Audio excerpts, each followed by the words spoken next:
and welcome to ARTFul Insights. I'm Shane Farrell, the Digital Projects and Programs Manager for ARTZ Philadelphia, and together you and I are going to look at some art today. This video is produced in partnership between Dementia Society of America and ARTZ Philadelphia. Each month we offer a live program where a small group of people talk about a work of art or works of art from museums and cultural centers around the country.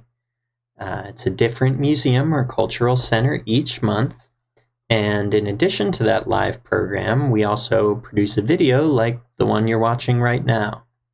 We look at the same works of art as we did in the live group, but with the video it's 30 to 40 minutes in length. You can watch it anytime, day or night, that might suit you. And it's an opportunity to have a more intimate, self-driven conversation about the art. I'll ask a few questions to get us started, give you a few things to think about. I'll share some of the observations and thoughts that folks from the live group brought up that I think might be interesting for you to consider. But really, this video each month is about you. It's about what you see in these works of art, how you respond to them, and just having the opportunity to look at a work of art and think about it at your own pace. If you're watching this video with someone, please feel free to pause from time to time if you'd like, so that you can have your own conversation. If you're watching on your own, we're delighted to have you, and it'll be a conversation just between the two of us. So, without further ado, I'd like to introduce you to the museum or cultural center that we're visiting today. Welcome to ARTFul Insights. So, here we are at the museum we're going to be visiting today. This is the Crystal Bridges Museum. It's located in Bentonville, Arkansas. The museum's run as a public nonprofit charitable organization, and admission is always free. So if you ever find yourself in Bentonville, Arkansas, it's a bit of a ways from the major cities, but you'll be able to go and visit the Crystal Bridges Museum for free. The collection at the Crystal Bridges Museum is focused on American art. They describe themselves as trying to capture the American spirit in a setting that unites the power of art with the beauty of nature.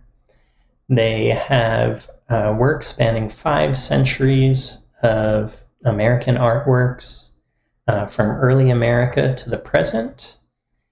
And to talk a little bit about the nature part, I'm going to show you a different picture. It's a little pixely, but you can see that there's a very unique design to the building here, and you might start to get an idea of why this museum is called the Crystal Bridges Museum.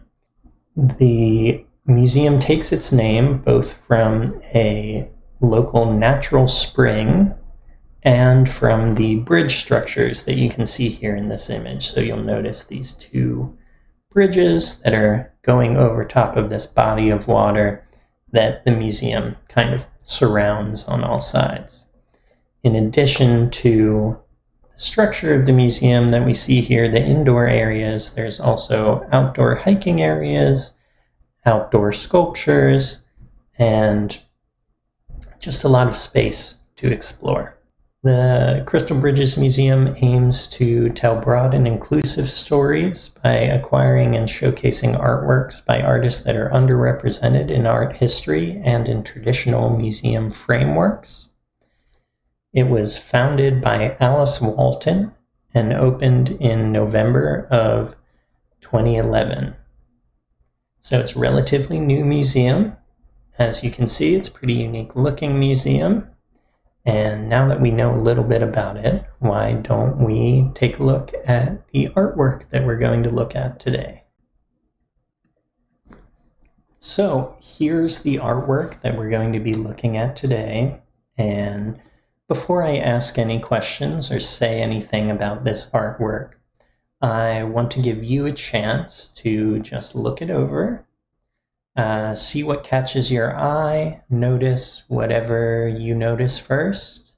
Spend a little bit of time with it. There's a good bit going on in this artwork, so just take your time and see what draws you in about it and what questions you have, what observations you have, anything you pick up on in this painting I would love to hear about.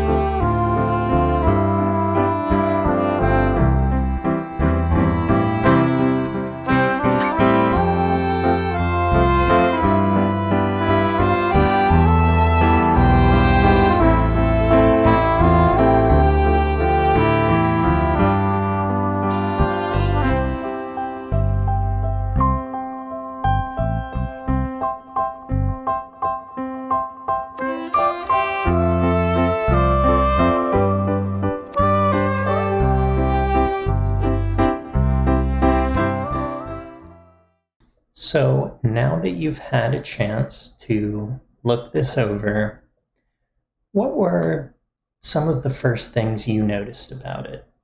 I'd love to hear what your first observations were.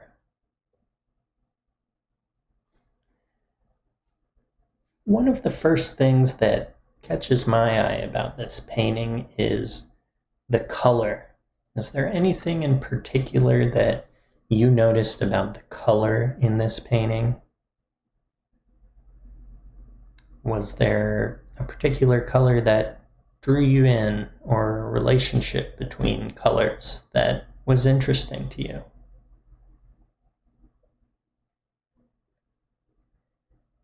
Well, there are two things that catch my eye first and foremost. Maybe you noticed something different, but let's zoom in on the painting a little bit and talk about color. So first I noticed up here toward the top of the painting that there's this very deep, intense blue color. Does that blue bring anything to mind for you? What do we think it might be representing? This kind of deep, rich blue color that we see here. And as we move slightly down the painting, you notice that the blue gets a little bit lighter from top to bottom. What do we think that might be telling us? What's going on here that at the very top of the painting we see this very deep, almost dark blue, and toward the bottom we see this much lighter blue color. Let's come back to that in a second. There's another thing I noticed first and foremost that I want to see if maybe you noticed as well. The other primary color that I pick up on here is yellow. Did this yellow draw your attention right away as well? It certainly drew my attention. There's a lot of yellow actually going on in this piece. Where do you see yellow first? Yellow, orange, maybe gold, maybe you would use a different word to describe the color that we're seeing here. Something in that general kind of warm tone, yellowish, goldish, orangish range.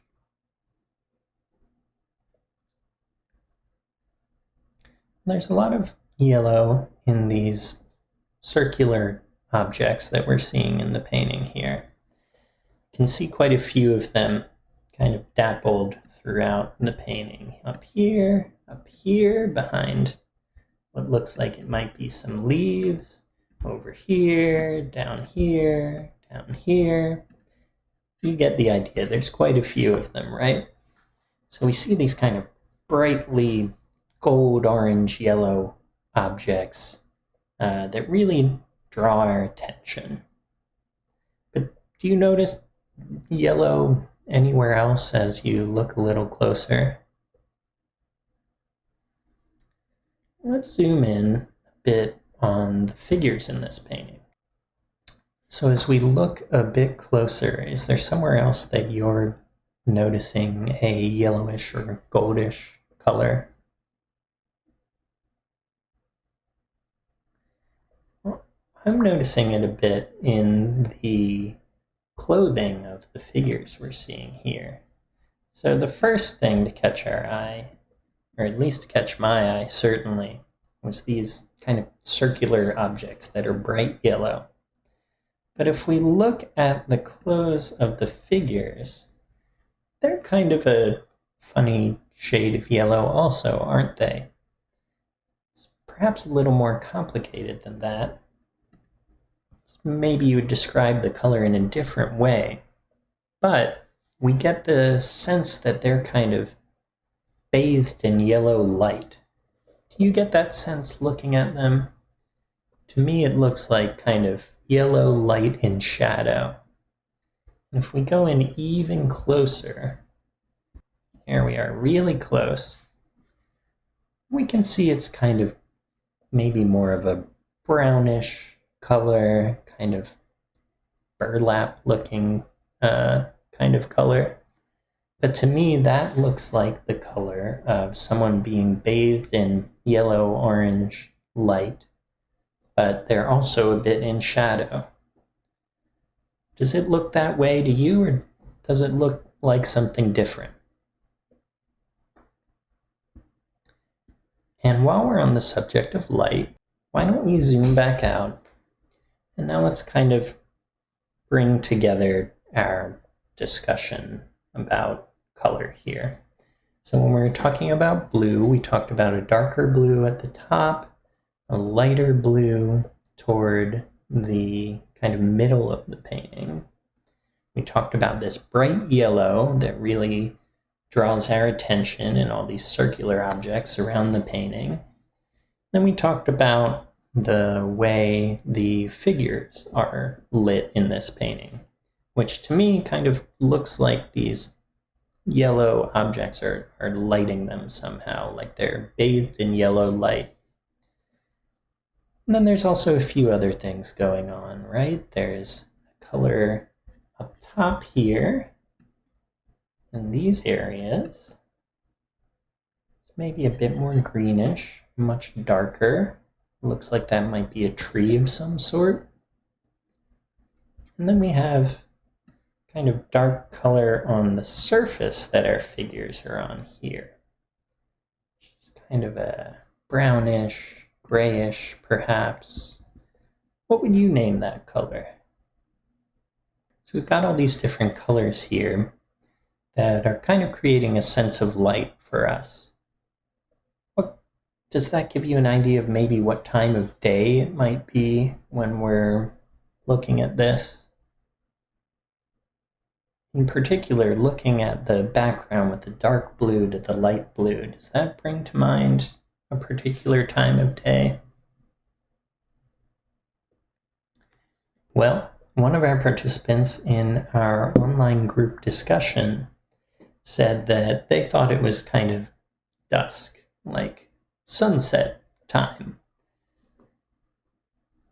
So that would make sense why we're seeing dark blue higher up in the sky and light blue more toward the horizon, because maybe the sun is just finished setting. So we're just starting to see daytime and nighttime kind of meet in the middle there. Do you agree that this might be kind of at the beginning of nighttime?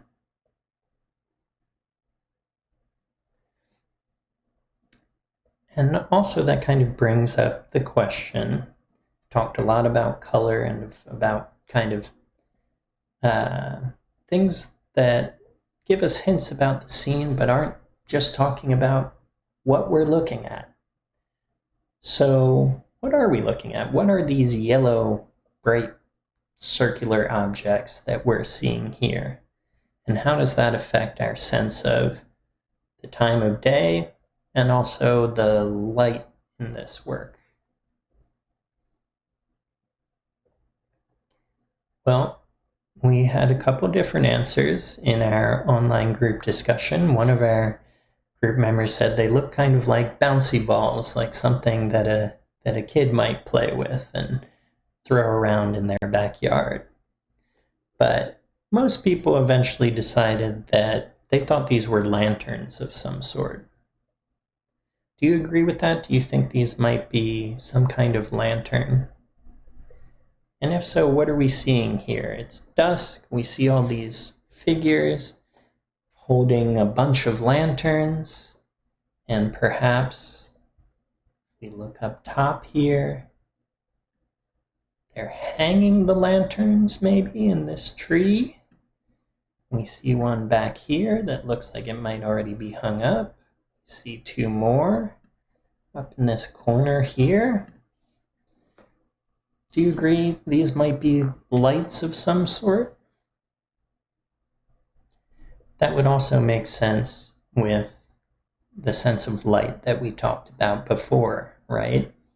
These characters kind of look like they're bathed in a yellowy, orangey, gold-colored light. So maybe these are some kind of lights, lanterns of some sort. Why would these figures be hanging a bunch of lanterns in this tree? Does this remind us of anything in particular?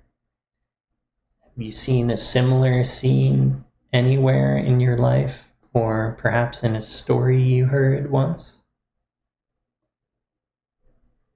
I don't think I've ever personally seen anything like this. It's got kind of a fantastical feeling to it, doesn't it? It's not just an everyday scene that you might see anywhere. Or maybe it is. Maybe this is something you see every day outside of your front door. But let's come back to the question of what do we think is going on here? What other clues can we use to think about what's happening here? What else is there that gives us a hint of what we're looking at?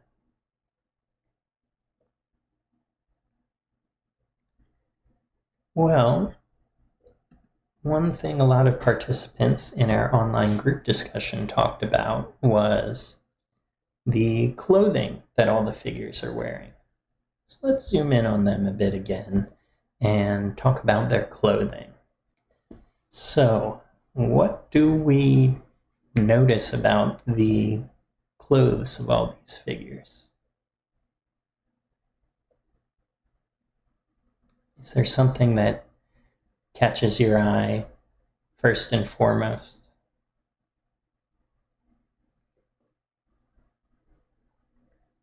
Well, one thing someone in our group discussion noticed right away is that they're all dressed very similarly.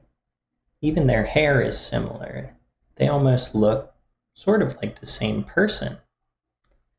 So there's some kind of uniform going on here between all of these characters. Another thing one of our participants noticed in our group discussion was their hats. Did the hats catch your eye as well? Kind of unique, aren't they? A participant in our group discussion said they reminded her of ice cream cones. And they are kind of ice cream cone shaped, aren't they? They come to a bit of a point at the top, and they have kind of a conical structure to them. It's not a shape you see too often in hats people wear in everyday life. Another participant noticed if we look at the collars on all of their clothing, they're very ruffled. There's kind of a ruffled collar here on each of these figures. And in addition to the ruffled collar, they have these kind of pom-pom buttons running up and down their jackets, and also on their hats. And it looks like maybe on their pants as well, if we look at this figure up here. This is a very interesting outfit we have going on here. All these people are dressed identically. There are pom-poms and ruffles on their outfits. They are wearing these kind of conical hats.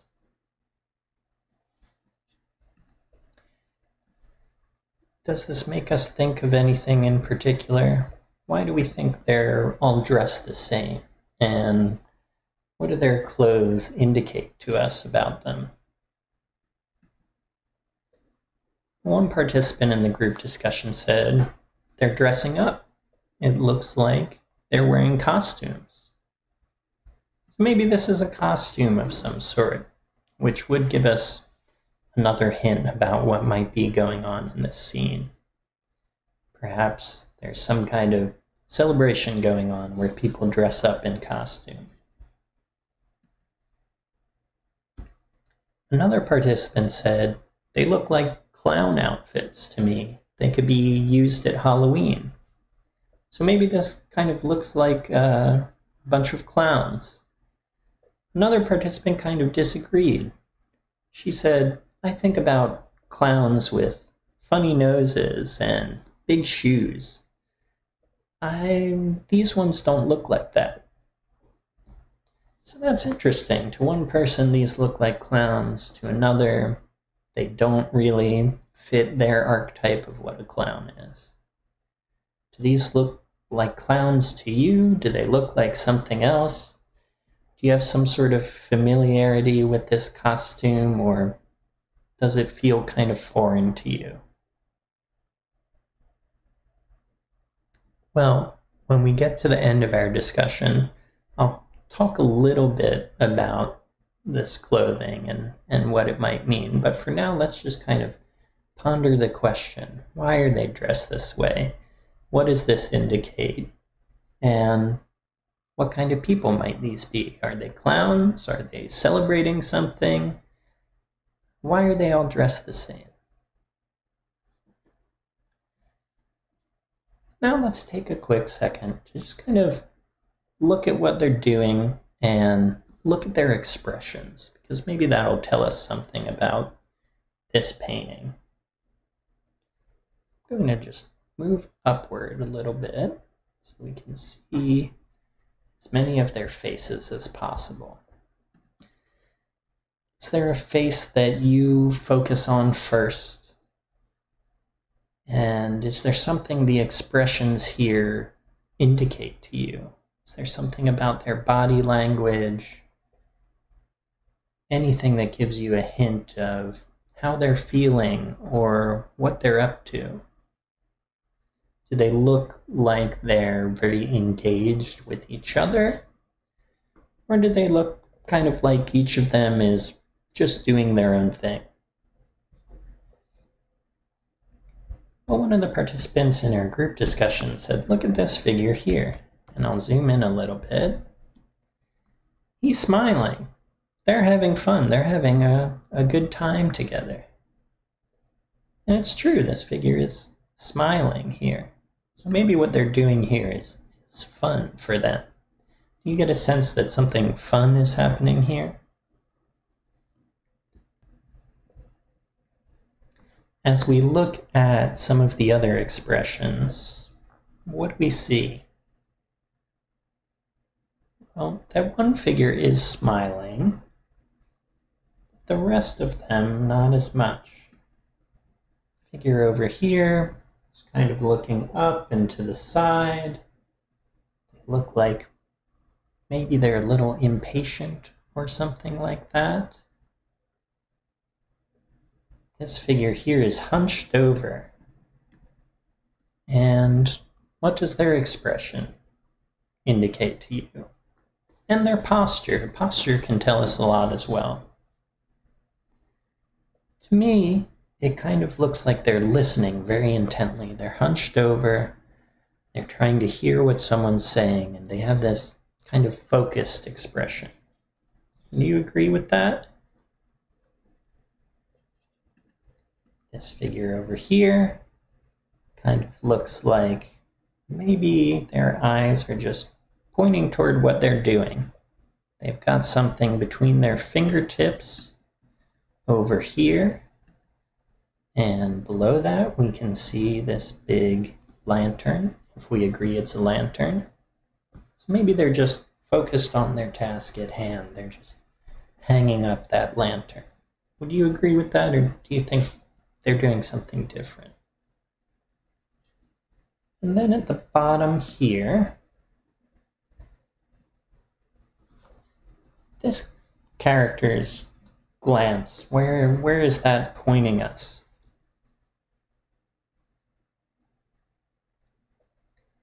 To me, it kind of looks like they're looking down. Again, kind of looking down at what they're doing. Their hand is kind of clasped right here beneath the lantern. Their other hand is kind of clasped at maybe what might be a string at the top of the lantern. So again, they look like they're kind of focused on the task at hand. And the character that we talked about that was smiling kind of looks like their glance goes down toward this figure in the corner that we were just talking about. But while the figure that's smiling looks like they're looking at that person looks like they're looking at what they're doing. So there doesn't look like there's a lot of direct interaction between all of these figures. They're doing something together. But even the figures like the smiling figure who are looking at another figure, their glance isn't being met. So there's something interesting about that. Why do we think all these people gathered together, and while some of them are looking at others, none of them are seeming to engage directly with each other? Maybe they're just very focused on what they're doing. What do you think? Why is that when we look at where all the characters are looking, they aren't meeting each other's glances? Well, now that we've talked a bit about how these figures are interacting with each other, why don't we zoom out a little bit and just ask some kind of personal reflection questions on this painting? Something we always like to ask in our group discussions is, would you want this painting hanging in your room? It can start kind of a fun discussion about what we like, what we don't like, what draws us in and what repels us. So what do you think? Would you like to have this painting hanging somewhere in your house? One of our participants in our group discussion said, yes, it's nice. Another said, it looks like a fun painting. I would hang it here in my apartment. And so that kind of brings up an interesting question, which is, how does the painting make us feel? Is there something about the color, about the activity we're seeing here, that makes us feel a certain way? Is there a reason we might want to hang this in our homes? Or at least maybe you don't want this anywhere near your home, but our participants in our group discussion seem to be fond of it. Is there a particular feeling that this evokes that might make us feel a fondness toward it? To me, the sense of light in this painting makes it feel very warm, a little bit dreamy, right? At the time between sunset and dusk, when it's not quite dark yet, There's something nice about that time of day and about that feeling. Would you agree? Well, one of our participants in the group had an interesting answer to how this painting made her feel. And she said, "It makes me feel like I'm aging. Everyone seems like they're rushing around. There's a lot of movement and footwork." So she felt a bit rushed by this painting. Do you get that sensation at all? Do you feel rushed by this? Or do you feel more at peace and like you're moving at a slow rate?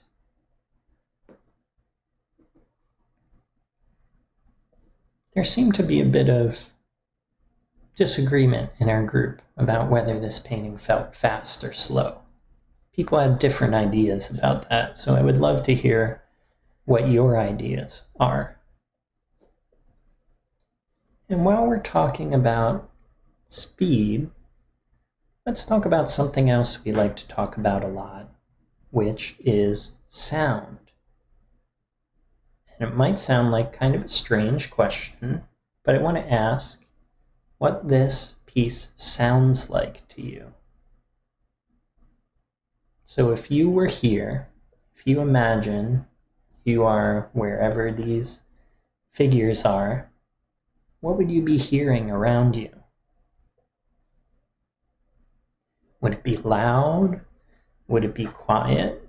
Would there be sounds up close or sounds in the distance? What do you think you would hear?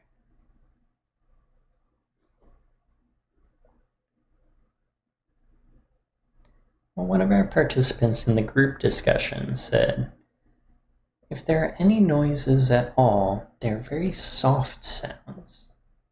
There's a sense of quiet in this painting. Do you agree with that? Do you think this is very quiet?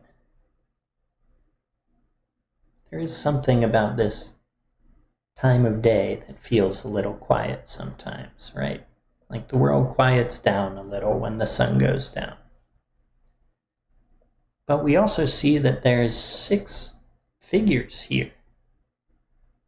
Usually, we don't describe scenes with a lot of people as quiet.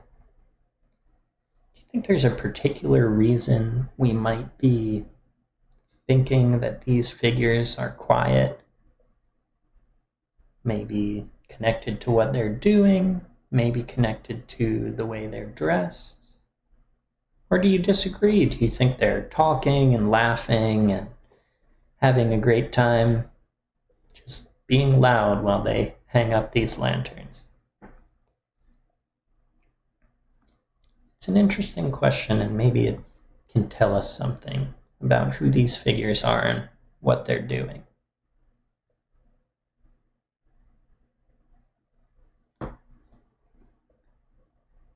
Well, as we start to wrap up our discussion here, I want to ask a final question that I ask a lot if you've watched some of the other videos, but I always think they're interesting answers. That question is, what would you title this? Is there a title you would come up with that would kind of summarize some of your thoughts about this work of art?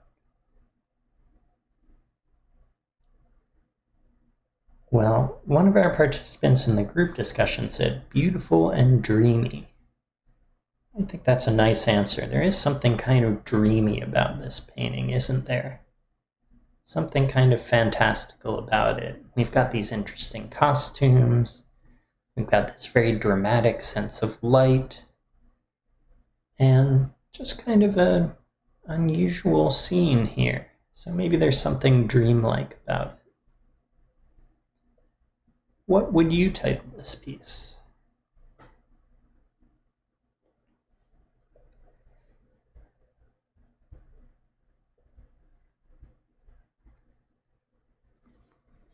Well, the actual title of this piece is The Lantern Bearers.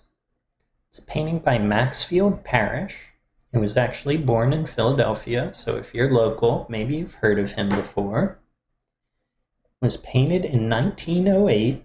It's 40 by 32 inches, and it's oil on canvas. So one of the very first things we talked about in this painting was the very deep blue in the background. And actually, Parrish was so well known for using this shade of blue that they call it Parrish blue. And there's actually a painting at the Free Library of Philadelphia in the Rare Books department by Maxfield Parrish that uses a lot of this blue. And I used to work at the library. I spent a lot of time looking at the very vibrant blue in that painting. So I think maybe that's part of why I was drawn to the blue in this painting right away. If you have a chance to see that in person, I highly recommend it. The blue really is a very vibrant, interesting color. So to talk a little bit about the costumes that the characters are wearing here, these are known as Pierrot costumes, which was kind of an archetype of a pantomime or clown character in French culture. So this was kind of a boilerplate sort of costume for a pantomime or clown-like character. And maybe that also connects to why we felt like this scene was so quiet. Pantomime, also known as miming, people moving around in total silence, giving the impression that, maybe the famous one is they're stuck in a glass box, but that they're interacting with objects that the rest of us can't see. So maybe this is silent because we're looking at a group of mimes, and the way they're dressed does kind of indicate that to us. So it's interesting as we kind of learn details about a painting, the artist, its history, we can learn a little bit more about the story of what might be happening here. So before we go, I just want to give a big thanks to the Crystal Bridges Museum, particularly Kim Crowell and Libby Hillard, without whom this program would not have been possible. We were very pleased to be able to look at some work from their collection, and we want to thank them so much for having us. I also want to thank you for joining me in this discussion. I hope it was interesting. I hope it generated some fun ideas for you and just helped you engage your imagination. I hope that if you enjoyed this video, that you might join us for one of our group discussions that happen online. If you go to artsphilly.org, that's arts with a Z, and go to our event calendar, you'll see all of our upcoming events, and maybe you can join one and have a conversation that's between a whole bunch of people rather than you, me, and whoever you might be watching with. So thanks again for joining me. I hope you've enjoyed our discussion today. I'm Shane Farrell. I'm the Digital Projects and Programs Manager for Arts Philadelphia, and this has been another episode of ARTFul Insights.